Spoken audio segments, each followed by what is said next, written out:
ডিভিসির ছাড়া জলে আরো দুর্ভোগ, খানাকুলে প্লাবন পরিস্থিতির অবনতি। জগৎপুর ঠাকুরানী চক এলাকায় নতুন করে জল জমেছে, ফুসছে মুন্ডেশ্বরী রূপনারায়ণ নদী। আমাদের সঙ্গে এই মুহূর্তে শুভদীপ রয়েছে। শুভদীপ, খানাকুলে সব মিলিয়ে এখন কি পরিস্থিতি, কিভাবে যাতায়াত চলছে? কারণ চারদিকে শুধু জল আর জল, এই মুহূর্তে কি ছবি? দেখো, এই মুহূর্তে খানাকুলের 6টি পঞ্চায়েতের কিন্তু প্লাবন পরিস্থিতি নতুন করে তৈরি হয়েছে। গত 1.5 মাস ধরে জলমগ্ন অবস্থা তো এমনিতেই ছিল। গত কয়েকদিনের অতি ভারী বৃষ্টি এবং ডিভিসি লাগাতার জল ছাড়ার ফলে কিন্তু নতুন করে বহু গ্রাম জলমগ্ন হতে শুরু করেছে এবং বাড়ি থেকে বেরিয়ে নৌকা ছাড়া কিন্তু মানুষের আর কোনো ভরসা নেই। এবং স্কুল যাতায়াত, ছাত্রছাত্রী যে স্কুল যাতায়াত করছে সেটাও কিন্তু নৌকায় করে, কেউ আবার কোমর সমান জল, কোথাও হাঁটু সমান জল পেরিয়ে কিন্তু যাতায়াত করতে হচ্ছে। এবং একতলা বাড়ি, দোকানপাট সমস্ত কিছুতেই কিন্তু জলমগ্ন অবস্থা তৈরি হয়েছে এবং এই দুর্ভোগ কবে কমবে সেই অপেক্ষাতেই রয়েছে খানাকুলের মানুষ। অনিন্দিতা, বেশ, ধন্যবাদ। পড়ুয়াদের জন্য শীততাপ নিয়ন্ত্রিত ক্যান্টিন। ডেবরা কলেজে চালু হয়েছে খাদ্য ছায়া ক্যান্টিন। সরকারের সহযোগিতায় কলেজ কর্তৃপক্ষের উদ্যোগ, সেখানে কম খরচে পড়ুয়াদের খাওয়ার ব্যবস্থা করা হয়েছে। ডেবরা কলেজে চালু হয়েছে খাদ্য ছায়া ক্যান্টিন, যেখানে কম খরচে পড়ুয়ারা খেতে পারবেন। সকাল 10:30 থেকে মিলবে খাবার। আমাদের কলেজে 4,500 উপরে ছাত্রছাত্রী, তারা ডেবরা, পিংলা, কেশপুর, সবং, প্রত্যন্ত ভিতরের অংশ থেকে আসে। সকালবেলা কলেজে চলে আসছে, অন্যান্য কাজ থাকে এবং 5টা 5:30টায় বাড়ি যাচ্ছে। তা অনেক সময় ভালো খাবার পায় না, মানে ভাত পায় না। সেই খুব ন্যায্য মূল্যে আপনারা দেখবেন যে যতটা সম্ভব সাবসিডি দেওয়া যায় দিয়ে আমরা তাদের জন্য খাদ্য ছায়া প্রকল্পে সরকারের সাহায্যে, আমাদের মাননীয় এমএলএ স্যার, আমাদের যারা ব্লক এবং ডিস্ট্রিক্টের যারা আধিকারিক রয়েছেন তারা সাহায্য করেছেন, তাই আমরা এই প্রকল্পটিকে আজকে উদ্বোধন করলাম। আমাদের সঙ্গে রয়েছেন প্রতিনিধি দিগ্বিজয়। দিগ্বিজয়, এই উদ্যোগে কলেজ পড়ুয়ারা কি বলছে?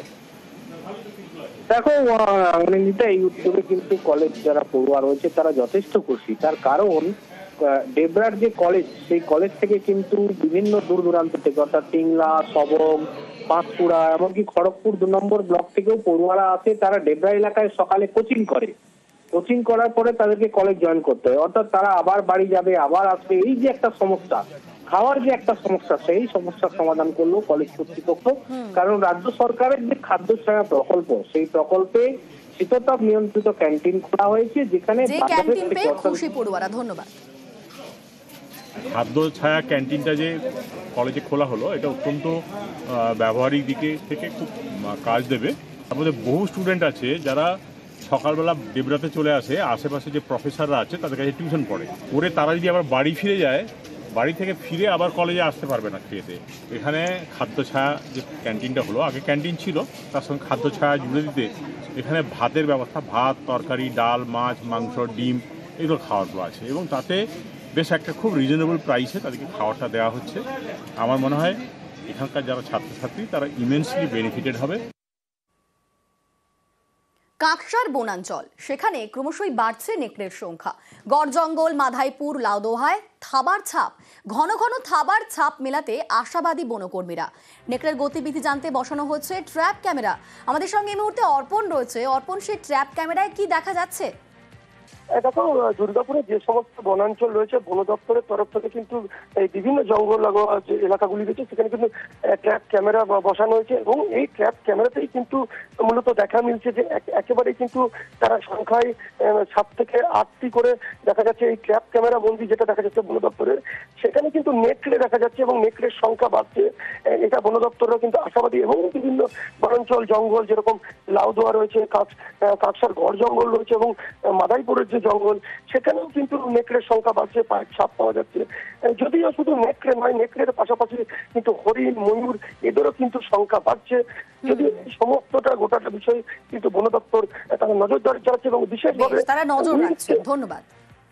রিসেন্টলি আমাদের বন দপ্তর উলফের যে সংখ্যা বৃদ্ধি বা এদের পপুলেশন কোন জায়গায় ডেনসিটি আছে বা এদের প্রে কি, এই ধরনের এক্সপেরিমেন্ট করার জন্য উইংসকে নিযুক্ত করে।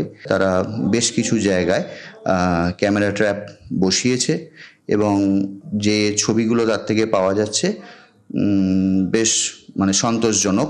সেই রেজাল্ট পাওয়া গেছে। আমরা নিজেরা বিভিন্ন মিটিং করছি তাদের সঙ্গে যে এদেরকেও বাঁচতে দিন, এরা প্রায় বিলুপ্ত প্রায় প্রাণী। দুর্গাপুরের সিটি সেন্টার এলাকায় নতুন বাজার, ৪৫ লক্ষ টাকা খরচে তৈরি হচ্ছে নতুন মাছ বাজার। নয়া বাজারের নাম আহারি মৎস্য বাহারি মৎস্য। নতুন বাজারে ২৭টি মাছ মাংসর দোকান। নতুন মাছ বাজারের উদ্বোধনে খুশি স্থানীয়রা। দুর্গাপুর পৌরসভার উদ্যোগে খুশি স্থানীয় বাসিন্দারা। সামনেই রাখি, আর সেই রাখির আগে সবংয়ের কুচাইপুরে ব্যস্ততা। সবংয়ের রাখি পাড়াতে ব্যস্ত মহিলা শিল্পীরা। বাড়িতে বাড়িতে তৈরি হচ্ছে রাখি। রাখি তৈরি করেই স্বনির্ভর ৪০টি পরিবার। কাঁচামাল কিনে রাখি তৈরি করে কলকাতায় বিক্রি করেন তারা।